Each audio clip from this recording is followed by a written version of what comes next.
नमस्कार दोस्तों। कहानी शुरू करने से पहले मैं आपको ये बताना चाहती हूँ कि अगर आप मोरल एंड मोटिवेशन कहानी सुनना पसंद करते हैं तो आप मेरे दूसरे चैनल एम्पावर द लाइफ पर आ सकते हैं। आपका वहाँ स्वागत है। द गोल्डन स्टोरीज में आपका स्वागत है। आइए सुनते हैं मुंशी प्रेमचंद की लिखी कहानी त्रिशूल। अंधेरी रात है। मूसलाधार पानी बरस रहा है। खिड़कियों पर पानी के थप्पड़ लग रहे हैं। कमरे की रोशनी खिड़की से बाहर जाती है तो पानी की बड़ी बड़ी बूंदें तीरों की तरह नोकदार, लंबी, मोटी गिरती हुई नजर आ जाती हैं। इस वक्त अगर घर में आग भी लग जाए तो शायद मैं बाहर निकलने की हिम्मत ना करूं। लेकिन एक दिन जब ऐसी ही अंधेरी भयानक रात के वक्त मैं मैदान में बंदूक लिए पहरा दे रहा था। उसे आज 30 साल गुजर गए हैं। उन दिनों मैं फौज में नौकर था। वे फौजी जिंदगी कितने मजे से गुजरती थी। मेरी जिंदगी की सबसे मीठी, सबसे सुहानी यादगारें उसी जमाने से जुड़ी हुई हैं। आज मुझे इस अंधेरी कोठरी में अखबारों के लिए लेख लिखते देखकर कौन समझेगा कि इस नीम जान, झुकी हुई कमर वाले खस्ता हाल आदमी में भी कभी हौसला और हिम्मत और जोश का दरिया लहरें मारता था। क्या क्या दोस्त थे जिनके चेहरों पर हमेशा मुस्कुराहट नाचती रहती थी। शेर दिल राम सिंह और मीठे गले वाले देवीदास की याद क्या कभी दिल से मिट सकती है? वह अदन, वह बसरा, वे मिश्र बस आज मेरे लिए सपने हैं। यथार्थ है तो ये तंग कमरा और अखबार का दफ्तर। हाँ, ऐसी ही अंधेरी, डरावनी, सुनसान रात थी। मैं बारक के सामने बरसाती पहने हुए खड़ा मैगजीन का पहरा दे रहा था। कंधे पर भरा हुआ राइफल था। बारक में से 2-4 सिपाहियों के गाने की आवाजें आ रही थी। रह रहकर जब बिजली चमक जाती थी तो सामने के ऊंचे पहाड़ और दरख्त और नीचे का हरा भरा मैदान इस तरह नजर आ जाते थे जैसे किसी बच्चे की बड़ी बड़ी काली भोली पुतलियों में खुशी की झलक नजर आ जाती है। धीरे धीरे बारिश ने तूफानी सूरत अख्तियार की। अंधकार और भी अंधेरा, बादल की गरज और भी डरावनी और बिजली की चमक और भी तेज हो गई। मालूम होता था प्रकृति अपनी सारी शक्ति से जमीन को तबाह कर देगी। यकायक मुझे ऐसा मालूम हुआ कि मेरे सामने से किसी चीज की परछाई सी निकल गई। पहले तो मुझे ख्याल हुआ कि कोई जंगली जानवर होगा, लेकिन बिजली की एक चमक ने यह ख्याल दूर कर दिया। वह कोई आदमी था जो बदन को चुराए पानी में भीगता हुआ एक तरफ जा रहा था। मुझे हैरत हुई कि इस मूसलाधार वर्षा में कौन आदमी बारक से निकल सकता है और क्यों। मुझे अब उसके आदमी होने में कोई संदेह ना था। मैंने बंदूक संभाल ली और फौजी कायदे के मुताबिक पुकारा, हाल्ट, हु कम्स देयर? फिर भी कोई जवाब नहीं। कायदे के मुताबिक तीसरी बार ललकारने पर अगर जवाब ना मिले तो मुझे बंदूक दाग देनी चाहिए थी। इसलिए मैंने बंदूक हाथ में ले खूब जोर से कड़क कर कहा, हाल्ट, हु कम्स देयर? जवाब तो अब की भी ना मिला, मगर वे परछाई मेरे सामने आकर खड़ी हो गई। अब मुझे मालूम हुआ कि वह मर्द नहीं, औरत है। इसके पहले कि मैं कोई सवाल करूं, उसने कहा, संतरी, खुदा के लिए चुप रहो, मैं हूं लुइसा। मेरी हैरत की कोई हद ना रही। अब मैंने उसे पहचान लिया। वह हमारे कमांडिंग अफसर की बेटी लुइसा ही थी। मगर इस वक्त, इस मूसलाधार मेह और इस घटाटोप अंधेरे में वे कहाँ जा रही है? बारक में 1000 जवान मौजूद थे और उसका हुक्म पूरा कर सकते थे। फिर वह नाजुक बदन औरत इस वक्त क्यों निकली और कहाँ के लिए निकली? मैंने आदेश के स्वर में पूछा, तुम इस वक्त कहाँ जा रही हो? लुइसा ने विनती के स्वर में कहा, माफ करो संतरी, ये मैं नहीं बता सकती और तुमसे प्रार्थना करती हूँ यह बात किसी से ना कहना। मैं हमेशा तुम्हारी एहसानमंद रहूंगी। ये कहते कहते उसकी आवाज इस तरह कांपने लगी जैसे किसी पानी से भरे हुए बर्तन की आवाज। मैंने उसे सिपाहीयाना अंदाज में कहा, यह कैसे हो सकता है? मैं फौज का एक अदना सिपाही हूं, मुझे इतना अख्तियार नहीं। मैं कायदे के मुताबिक आपको अपने सार्जेंट के सामने ले जाने के लिए मजबूर हूं। लेकिन क्या तुम नहीं जानते हो, मैं तुम्हारे कमांडिंग अफसर की लड़की हूं। मैंने जरा हंसकर जवाब दिया, अगर मैं इस वक्त कमांडर अफसर साहब को भी ऐसी हालत में देखूं तो उनके साथ भी मुझे यही सख्ती करनी पड़ती। कायदा सबके लिए एक सा है और एक सिपाही को किसी हालत में उसे तोड़ने का अख्तियार नहीं है। यह निर्दयी उत्तर पाकर उसने करुणा स्वर में पूछा, तो फिर क्या तदबीर है? मुझे उस पर रहम तो आ रहा था, लेकिन कायदों की जंजीर में जकड़ा हुआ था। मुझे नतीजे का जरा भी डर न था। कोर्ट मार्शल या कोई सजा मेरे ध्यान में ना थी। मेरा अंतःकरण भी साफ था, लेकिन कायदे को कैसे तोड़ूं? इसी हैस बैस में खड़ा था कि लुइसा ने एक कदम बढ़कर मेरा हाथ पकड़ लिया और निहायत पुरदर्द बेचैनी के लहजे में बोली, तो फिर मैं क्या करूं? ऐसा महसूस हो रहा था कि जैसे उसका दिल पिघला जा रहा हो। मैं महसूस कर रहा था कि उसका हाथ कांप रहा था। एक बार जी में आया, जाने दूं। प्रेमी के संदेश या अपने वचन की रक्षा के सिवा और कौन सी शक्ति इस हालत में उसे घर से निकालने पर मजबूर करती? फिर मैं क्यों किसी की मोहब्बत की राह का कांटा बनूं? लेकिन कायदे ने फिर जबान पकड़ ली। मैंने अपना हाथ छुड़ाने की कोशिश ना करके मुंह फेर कर कहा, और कोई तदबीर नहीं है। मेरा जवाब सुनकर उसकी पकड़ ढीली पड़ गई और जैसे शरीर में जान ना हो, पर उसने अपना हाथ हटाया नहीं। मेरे हाथ को पकड़े हुए गिड़गिड़ा कर बोली, संतरी मुझ पर रहम करो, खुदा के लिए मुझ पर रहम करो। मेरी इज्जत खाक में मत मिलाओ, मैं बड़ी बदनसीब हूं। मेरे हाथ पर आंसुओं के कई गर्म कतरे टपक पड़े। मूसलाधार बारिश का मुझ पर जरा भी असर ना हुआ था, लेकिन इन चंद बूंदों ने मुझे सर से पांव तक हिला दिया। मैं बड़े पशोपेश में पड़ गया। एक तरफ कायदे और कर्ज की आहानी दीवार थी, दूसरी तरफ एक सुकुमार युवती की विनती भरा आग्रह। मैं जानता था, अगर उसे सार्जेंट के सपुर्द कर दूंगा तो सवेरा होते ही सारे बटालियन में खबर फैल जाएगी, कोर्ट मार्शल होगा। कमांडिंग अफसर की लड़की पर भी फौज का लोह कानून कोई रियायत ना कर सकेगा। उसके बेरहम हाथ उस पर भी बेदर्दी से उठेंगे, खासकर लड़ाई के जमाने में। और अगर इसे छोड़ दूं तो इतनी ही बेदर्दी से कानून मेरे साथ पेश आएगा। जिंदगी खाक में मिल जाएगी। कौन जाने कल जिंदा भी रहूं या नहीं। कम से कम तनज्जुली तो होगी ही। भेद छिपा भी रहे तो क्या मेरी अंतरात्मा मुझे सदा न धिक्कारेगी? क्या मैं फिर किसी के सामने इसी दिलेर ढंग से ताक सकूंगा? क्या मेरे दिल में हमेशा एक चोर सा ना समाया रहेगा? लुइसा बोल उठी, संतरी। विनती का एक शब्द भी उसके मुंह से ना निकला। अब वे निराशा की उस सीमा पर पहुंच चुकी थी जब आदमी की वाक शक्ति अकेली शब्दों तक सीमित हो जाती है।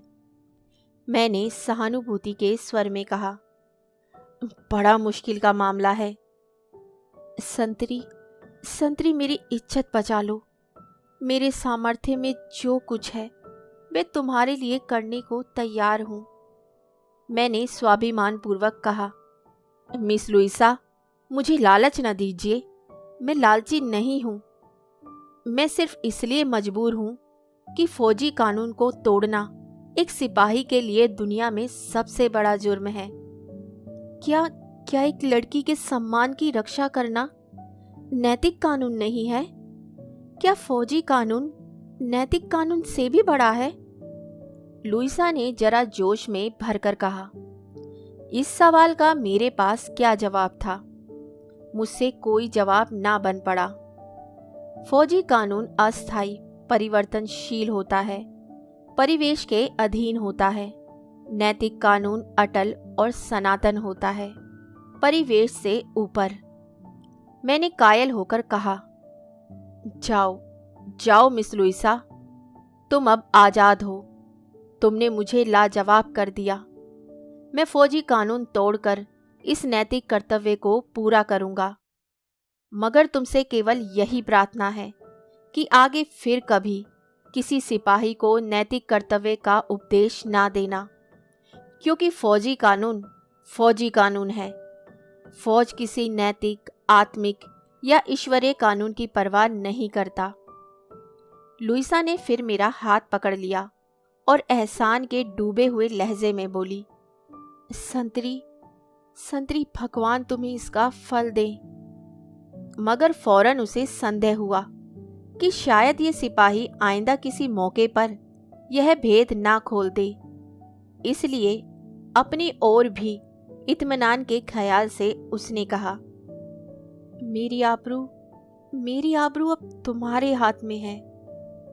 मैंने विश्वास दिलाने वाले ढंग से कहा, मेरी ओर से आप बिल्कुल इत्मीनान रखिए।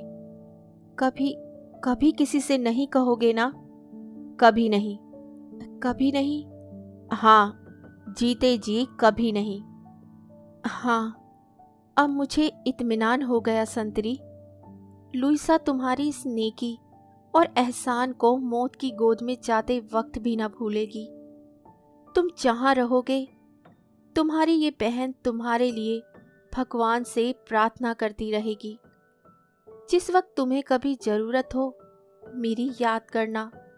लुइसा दुनिया के उस पद पर होगी, तब भी तुम्हारी खिदमत के लिए हाजिर होगी। मैं आज से तुम्हें अपना भाई समझती हूँ। सिपाही की जिंदगी में ऐसे मौके आते हैं जब उसे एक खिदमत करने वाली बहन की जरूरत होती है। भगवान ना करे तुम्हारी जिंदगी में ऐसा मौका आए, लेकिन अगर आए तो लुइसा अना फर्ज अदा करने में कभी पीछे ना रहेगी। क्या मैं अपने नेक मिजाज भाई का नाम पूछ सकती हूँ? बिजली एक बार चमक उठी। मैंने देखा लुइसा की आंखों में आंसू भरे हुए हैं। बोला, लुइसा, इन हौसला बढ़ाने वाली बातों के लिए मैं तुम्हारा हृदय से कृतज्ञ हूँ, लेकिन मैं जो कुछ कर रहा हूँ वह नैतिकता और हमदर्दी के नाते कर रहा हूँ। किसी इनाम की मुझे इच्छा नहीं है। मेरा नाम पूछकर क्या करोगी? लुइसा ने शिकायत के स्वर में कहा, क्या बहन के लिए भाई का नाम पूछना भी फौजी कानून के खिलाफ है? इन शब्द में कुछ ऐसी सच्चाई, कुछ ऐसा प्रेम, कुछ ऐसा अपनापन भरा हुआ था कि मेरी आंखों में बरबस आंसू भर आए। बोला, नहीं लुइसा, मैं तो सिर्फ यही चाहता हूँ कि इस भाई जैसे सलूक में स्वार्थ की छाया भी न रहने पाए। मेरा नाम श्रीनाथ सिंह है। लुइसा ने कृतज्ञता व्यक्त करने के तौर पर मेरा हाथ धीरे से दबाया और थैंक्स कहकर चली गई। अंधेरे के कारण बिल्कुल नजर न आया कि वह कहाँ गई, और ना पूछना ही उचित था। मैं वहीं खड़ा खड़ा इस अचानक मुलाकात के पहलुओं को सोचता रहा। कमांडिंग अफसर की बेटी क्या एक मामूली सिपाही को, और वह भी जो काले आदमी हो, कुत्ते से बदतर नहीं समझती? मगर वही औरत आज मेरे साथ भाई का रिश्ता कायम करके फूली नहीं समाती थी। इसके बाद कई साल बीत गए। दुनिया में कितनी ही क्रांतियां हो गई। रूस की जारशाही मिट गई। जर्मन दुनिया के स्टेज से हमेशा के लिए विदा हो गया। प्रजातंत्र की 1 शताब्दी में जितनी उन्नति हुई थी उतनी इन थोड़े से सालों में हो गई। मेरे जीवन में भी कितने ही परिवर्तन हुए। एक टांग युद्ध के देवता की भेंट हो गई। मामूली सा लेफ्टिनेंट हो गया। एक दिन फिर ऐसी चमक और गरज की रात थी। मैं क्वार्टर में बैठा हुआ कप्तान नाक्स और लेफ्टिनेंट डॉक्टर चंद्र सिंह से इसी घटना की चर्चा कर रहा था जो 10-12 साल पहले हुई थी। सिर्फ लुइसा का नाम छिपा रखा था। कप्तान नाक्स को इस चर्चा में असाधारण आनंद आ रहा था। वे बार बार एक एक बात पूछता और घटनाक्रम मिलाने के लिए दोबारा पूछता था। जब मैंने आखिर में कहा कि उस दिन भी ऐसी ही अंधेरी रात थी, ऐसी ही मूसलाधार बारिश हो रही थी और यही वक्त था, तो नाक्स अपनी जगह से उठकर खड़ा हो गया और बहुत उद्विग्न होकर बोला, क्या उस औरत का नाम लुइसा तो नहीं था? मैंने आश्चर्य से कहा, आपको उसका नाम कैसे मालूम हुआ? मैंने तो नहीं बतलाया। पर नाक्स की आंखों में आंसू भर आए। सिसकियां लेकर बोले, यह सब आपको अभी मालूम हो जाएगा। पहले यह बतलाइए कि आपका नाम श्रीनाथ सिंह है या चौधरी? मैंने कहा, मेरा नाम श्रीनाथ सिंह है। अब लोग मुझे सिर्फ चौधरी कहते हैं, लेकिन उस वक्त चौधरी का नाम से मुझे कोई न जानता था। लोग श्रीनाथ कहते थे। कप्तान नाक्स अपनी कुर्सी खींचकर मेरे पास आ गए और बोले, तब तो आप मेरे पुराने दोस्त निकले। मुझे अब तक नाम के बदल जाने से धोखा हो रहा था, वरना आपका नाम तो मुझे खूब याद है। हाँ, ऐसा याद है कि शायद मरते दम तक भी ना भूलूं, क्योंकि यह उसकी आखिरी वसीयत है। ये कहते कहते नाक्स खामोश हो गए और आंखें बंद करके सर मेज पर रख लिया। मेरा आश्चर्य हर क्षण बढ़ता जा रहा था और लेफ्टिनेंट डॉक्टर चंद्र सिंह भी सवाल भरी नजरों से एक बार मेरी तरफ और दूसरी बार कप्तान नाक्स के चेहरे की तरफ देख रहे थे। 2 मिनट तक खामोश रहने के बाद कप्तान नाक्स ने सर उठाया और एक लंबी सांस लेकर बोले, क्यों लेफ्टिनेंट चौधरी, तुम्हें याद है एक बार एक अंग्रेज सिपाही ने तुम्हें बुरी गाली दी थी? मैंने कहा, हाँ खूब याद है। वह कारपोरल था।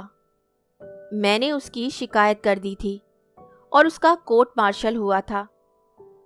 वे कारपोल के पद से गिरकर मामूली सिपाही बन गया था।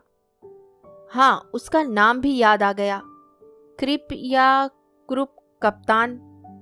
नाक्स ने बात काटते हुए कहा, क्रिपिन। उसकी और मेरी सूरत में आपको कुछ मेल दिखाई पड़ता है?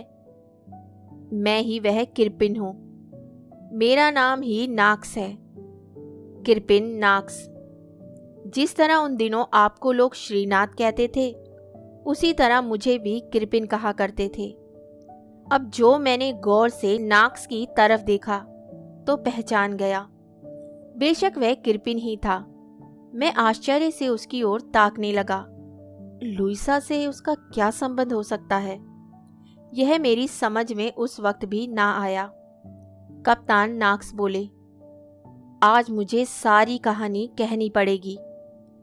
लेफ्टिनेंट चौधरी, तुम्हारी वजह से जब मैं कारपोल से मामूली सिपाही बनाया गया और जिल्लत भी कुछ कम न हुई, तो मेरे दिल में ईर्ष्या और प्रतिशोध की लपटें सी उठने लगी।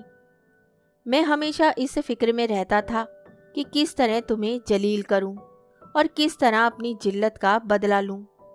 मैं तुम्हारी एक एक हरकत को, एक एक बात को ऐब ढूंढने वाली नज़र से देखा करता था। इन 10-12 सालों में तुम्हारी सूरत कुछ बदल गई और मेरी निगाहों में भी कुछ फर्क आ गया, जिसके कारण मैं तुम्हें पहचान न सका। लेकिन उस वक्त तुम्हारी सूरत हमेशा मेरी आंखों के सामने रहती थी। उस वक्त मेरी जिंदगी की सबसे बड़ी तमन्ना यही थी कि किसी तरह तुम्हें भी नीचे गिराऊं। अगर मुझे मौका मिलता तो शायद मैं तुम्हारी जान लेने से भी बाज ना आता। कप्तान नाक्स फिर खामोश हो गए। मैं और डॉक्टर चंद्र सिंह टकटकी लगाए कप्तान की तरफ देख रहे थे। कप्तान ने फिर अपनी दास्तान शुरू की। उस दिन रात को जब लुइसा तुमसे बातें कर रही थी, मैं अपने कमरे में बैठा हुआ तुम्हें दूर से देख रहा था। मुझे उस वक्त मालूम था कि वह लुइसा है। मैं सिर्फ यह देख रहा था कि तुम पहरा देते वक्त किसी औरत का हाथ पकड़े उससे बातें कर रहे हो। उस वक्त मुझे जितनी पाजीपन से भरी हुई खुशी हुई वह बयान नहीं कर सकता। मैंने सोचा अब इसे जलील करूंगा। बहुत दिनों के बाद बच्चा फंसे हैं, अब किसी तरह ना छोड़ूंगा। यह फैसला करके मैं कमरे से निकला और पानी में भीगता हुआ तुम्हारी तरफ चला। लेकिन जब तक मैं तुम्हारे पास पहुंचूं, लुइसा चली गई थी। मजबूर होकर मैं अपने कमरे में लौट गया, लेकिन फिर भी निराश ना था। मैं जानता था कि तुम झूठ ना बोलोगे, और जब मैं कमांडिंग अफसर से तुम्हारी शिकायत करूंगा तो तुम अपना कसूर मान लोगे। मेरे दिल की आग बुझाने के लिए इतना इत्मीनान काफी था। मेरी आरजू पूरी होने में अब कोई संदेह ना था। मैंने मुस्कुराकर कहा, लेकिन आपने मेरी शिकायत तो नहीं की। क्या बाद में आपको रहम आ गया? नाक्स ने जवाब दिया, रहम किस मरदूत को आता था? शिकायत ना करने का दूसरा ही कारण था। सवेरा होते ही मैंने सबसे पहला काम यही किया कि सीधे कमांडिंग अफसर के पास पहुंचा। तुम्हें याद होगा, मैं उनके बड़े बेटे राजर्स को घुड़सवारी सिखाया करता था, इसलिए वहां जाने में किसी किस्म की झिझक या रुकावट ना हुई। जब मैं पहुंचा तो राजर्स ने कहा, आज इतनी जल्दी क्यों किरपिन? अभी तो वक्त नहीं हुआ। आज बहुत खुश नजर आ रहे हो।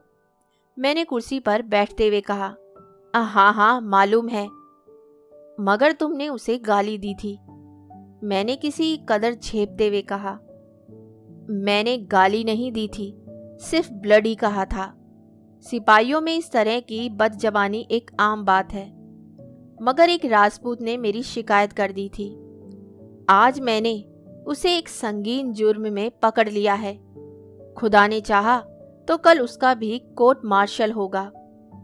मैंने आज रात को उसे एक औरत से बातें करते देखा है, बिल्कुल उस वक्त जब वह ड्यूटी पर था। वे इस बात से इनकार नहीं कर सकता, इतना कमीना नहीं है। लुइसा के चेहरे का रंग कुछ और हो गया। अजीब पागलपन से मेरी तरफ देखकर बोली, तुमने और क्या देखा? मैंने कहा, जितना मैंने देखा है उतना उस राजपूत को जलील करने के लिए काफी है। जरूर उसकी किसी से आशनाई है, और वह औरत हिंदुस्तानी नहीं, कोई यूरोपियन लेडी है। मैं कसम खा सकता हूं, दोनों एक दूसरे का हाथ पकड़े बिल्कुल उसी तरह बातें कर रहे थे जैसे प्रेमी प्रेमिका किया करते हैं। लुइसा के चेहरे पर हवाइयां उड़ने लगी। चौधरी, मैं कितना कमीना हूं, इसका अंदाजा तुम खुद कर सकते हो। मैं चाहता हूं तुम मुझे कमीना कहो, मुझे धिक्कारो। मैं दरिंदे वैसी से भी ज्यादा बेरहम हूं, काले सांप से भी ज्यादा जहरीला हूं। वह खड़ी दीवार की तरफ ताक रही थी कि इसी बीच राजर्स का कोई दोस्त आ गया। वह उसके साथ चला गया। लुइसा मेरे साथ अकेली रह गई तो उसने मेरी ओर प्रार्थना भरी आंखों से देखकर कहा, किरपिन तुम उस राजपूत सिपाही की शिकायत मत करना। मैंने ताज्जुब से पूछा, क्यों? लुइसा ने सर झुकाकर कहा, इसलिए कि जिस औरत को तुमने उसके साथ बातें करते देखा था वह मैं ही थी। मैंने और भी चकित होकर कहा, तो क्या तुम उसे? लुइसा ने बात काट कर कहा, चुप, वह मेरा भाई है। बात यह है कि मैं कल रात को एक जगह जा रही थी। तुमसे छिपाऊंगी नहीं। किरपिन, जिसको मैं दिलो जान से ज्यादा चाहती हूँ, उससे रात को मिलने का वादा था। वे मेरा इंतजार पहाड़ के दामन में खड़ा कर रहा था। अगर मैं ना जाती तो उसकी कितनी दिल शिकनी होती। मैं ज्यों ही मैगजीन के पास पहुंची, उस राजपूत सिपाही ने मुझे टोक दिया। वह मुझे फौजी कायदे के मुताबिक सार्जेंट के पास ले जाना चाहता था, लेकिन मेरे बहुत अनुनय विनय करने पर मेरी लाज रखने के लिए फौजी कानून तोड़ने को तैयार हो गया। सोचो उसने आनन फानन में सिर पर कितनी बड़ी जिम्मेदारी ली। मैंने उसे अपना भाई कहकर पुकारा है और उसने भी मुझे बहन कहा है। सोचो, अगर तुम उसकी शिकायत करोगे तो उसकी क्या हालत होगी। वह नाम ना बतलाएगा, इसका मुझे पूरा विश्वास है। अगर उसके गले पर तलवार भी रख दी जाएगी तो भी वह मेरा नाम ना बतलाएगा। मैं नहीं चाहती कि एक नेक काम करने का उसे यह इनाम मिले। तुम उसकी शिकायत हरगिज मत करना, तुमसे यही मेरी प्रार्थना है। मैंने निर्दयी कठोरता से कहा। उसने मेरी शिकायत करके मुझे जलील किया है। ऐसा अच्छा मौका पाकर मैं उसे छोड़ना नहीं चाहता। जब तुमको यकीन है कि वह तुम्हारा नाम नहीं बताएगा तो फिर उसे जहन्नुम में जाने दो। लुइसा ने मेरी तरफ घृणापूर्वक देखकर कहा। चुप रहो किरपिन, ऐसी बातें मुझसे ना करो। मैं इसे कभी गवारा नहीं करूंगी कि मेरी इज्जत आबरू के लिए उसे जिल्लत और बदनामी का निशाना बनना पड़े। अगर तुम मेरी ना मानोगे तो मैं सच कहती हूं, मैं खुदकुशी कर लूंगी। उस वक्त तो मैं सिर्फ प्रतिशोध का प्यासा था। अब मेरे ऊपर वासना का भूत सवार हुआ। मैं बहुत दिनों से दिल में लुइसा की पूजा किया करता था, लेकिन अपनी बात कहने का साहस ना कर सकता था। अब उसको बस में लाने का मुझे मौका मिला। मैंने सोचा, अगर ये उस राजपूत सिपाही के लिए जान देने को तैयार है तो निश्चय ही मेरी बात पर नाराज नहीं हो सकती। मैंने उसे निर्दयी स्वार्थपरता के साथ कहा, मुझे सख्त अफसोस है, मगर अपने शिकार को छोड़ नहीं सकता। लुइसा ने मेरी तरफ बेकस निगाहों से देखकर कहा, यह तुम्हारा आखिरी फैसला है? मैंने निर्दयी निर्लजता से कहा, नहीं लुइसा, यह आखिरी फैसला नहीं है। तुम चाहो तो उसे तोड़ सकती हो। यह बिल्कुल तुम्हारे हाथ में है। मैं तुमसे कितनी मोहब्बत करता हूं ये आज शायद तुम्हें मालूम ना हो, मगर इन 3 सालों में तुम एक पल के लिए भी मेरे दिल से दूर नहीं हुई।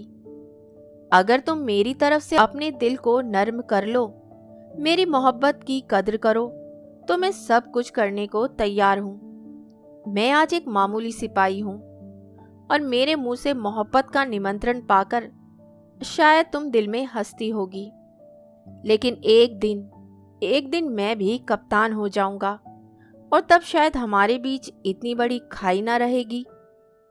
लुइसा ने रोकर कहा, किरपिन तुम बड़े बेरहम हो। मैं तुमको इतना जालिम ना समझती थी।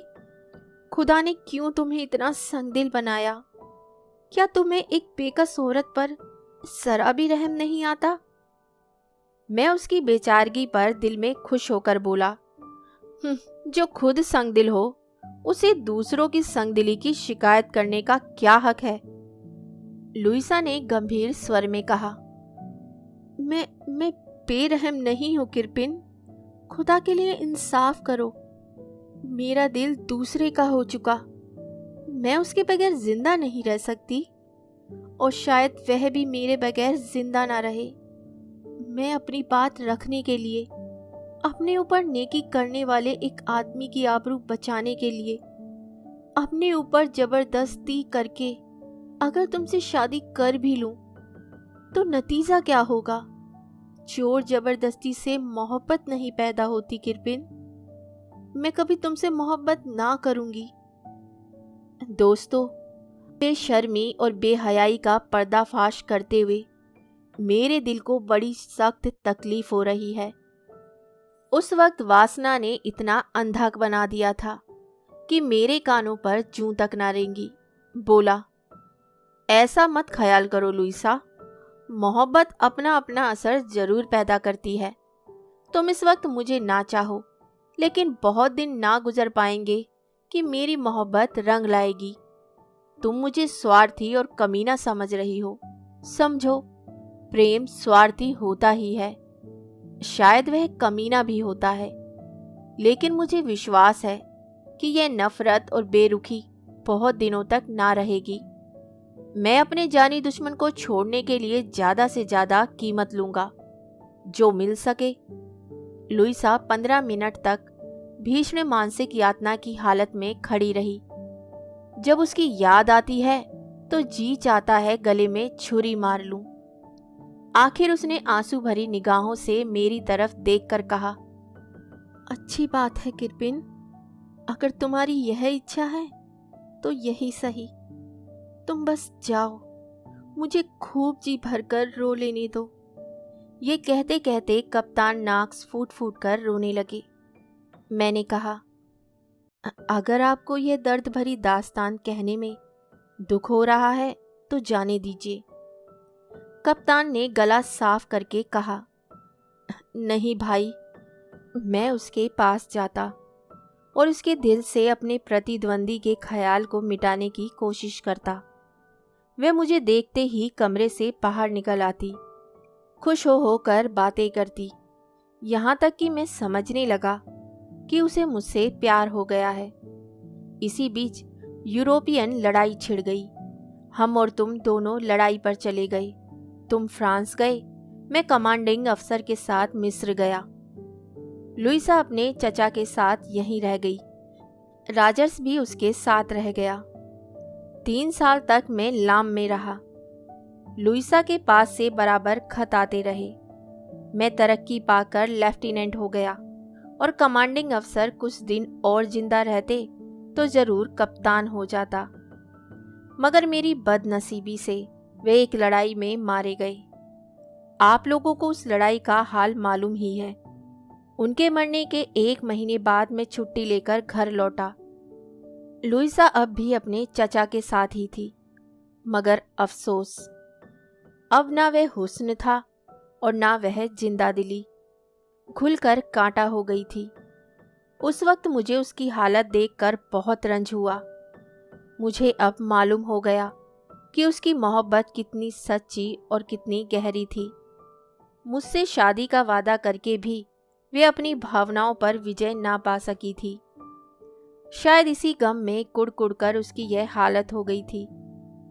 एक दिन मैंने उससे कहा, लुइसा, मुझे ऐसा ख्याल होता है कि शायद तुम अपने पुराने प्रेमी को भूल नहीं सकी। अगर मेरा यह ख्याल ठीक है तो मैं उस वादे से तुमको मुक्त करता हूँ। तुम शौक से उसके साथ शादी कर लो। मेरे लिए यही इत्मीनान काफ़ी होगा कि मैं दिन रहते घर आ गया। मेरी तरफ से अगर कोई मलाल हो तो उसे निकाल डालो। लुइसा की बड़ी बड़ी आंखों से आंसू की बूंदें टपकने लगी। बोली, वह अब इस दुनिया में नहीं है किरपिन। आज 6 महीने हुए वे फ्रांस में मारे गए। मैं ही उसकी मौत का कारण हुई। यही गम है। फौज से उनका कोई संबंध ना था। अगर वे मेरी ओर से निराश ना हो जाते तो कभी फौज में भर्ती ना होते। मरने ही के लिए वह फौज में गए। मगर अब तुम आ गए, मैं बहुत जल्दी अच्छी हो जाऊंगी। अब मुझ में तुम्हारी बीवी बनने की काबिलियत ज़्यादा हो गई। तुम्हारे पहलू में अब कोई कांटा नहीं रहा और ना मेरे दिल में कोई गम। इन शब्दों में व्यंग्य भरा हुआ था, जिसका आशय यह था कि मैंने लुइसा के प्रेमी की जान ली है। इसकी सच्चाई से कौन इनकार कर सकता है। इसके प्रायश्चित की अगर कोई सूरत थी तो यही कि लुइसा की इतनी खातिरदारी, इतनी दिलजोई करूं, उस पर इस तरह न्योछावर हो जाऊं कि उसके दिल से यह दुख निकल जाए। इसके 1 महीने बाद शादी का दिन तय हो गया हमारी शादी भी हो गई।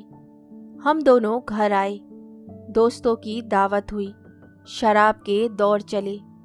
मैं अपनी खुशनसीबी पर फूला नहीं समाता था, और मैं ही क्यों, मेरे इष्ट मित्र सब मेरी खुशकिस्मती पर मुझे बधाई दे रहे थे। मगर क्या मालूम था तकदीर मुझे यूं सब्ज बाग दिखा रही है। क्या मालूम था कि यह वह रास्ता है जिसके पीछे जालिम शिकारी का जाल बिछा हुआ है। मैं तो दोस्तों की खातिर तवज्जो में लगा हुआ था। उधर लुइसा अंदर कमरे में लेटी हुई इस दुनिया से रुखसत होने का सामान कर रही थी। मैं एक दोस्त की बधाई का धन्यवाद दे रहा था कि राजर्स ने आकर कहा, किरपिन, किरपिन चलो, लुइसा तुम्हें बुला रही है, जल्द। उसकी ना जाने क्या हालत हो रही है। मेरे पैरों तले जमीन खिसक गई। दौड़ता हुआ लुइसा के कमरे में आया। कप्तान की आंखों से फिर आंसू बहने लगे। आवाज फिर भारी हो गई। जरा दम लेकर उन्होंने कहा, अंदर जाकर देखा तो लुइसा कोच पर लेटी हुई थी। उसका शरीर ऐंठ रहा था। चेहरे पर भी उसी ऐंठन के लक्षण दिखाई दे रहे थे। मुझे देखकर बोली, किरपिन, किरपिन मेरे पास आ जाओ। मैंने शादी करके अपना वचन पूरा कर दिया। इससे ज्यादा मैं तुम्हें कुछ और ना दे सकती थी, क्योंकि मैं अपनी मोहब्बत पहले ही दूसरे को भेंट कर चुकी हूँ। मुझे माफ करना, मैंने जहर खा लिया है और बस कुछ घड़ियों की मेहमान हूँ। मेरी आंखों के सामने अंधेरा छा गया। दिल पर एक नश्तर सा लगा। घुटने टेक कर उसके पास बैठ गया। रोता हुआ बोला, लुइसा, लुइसा, ये तुमने क्या किया?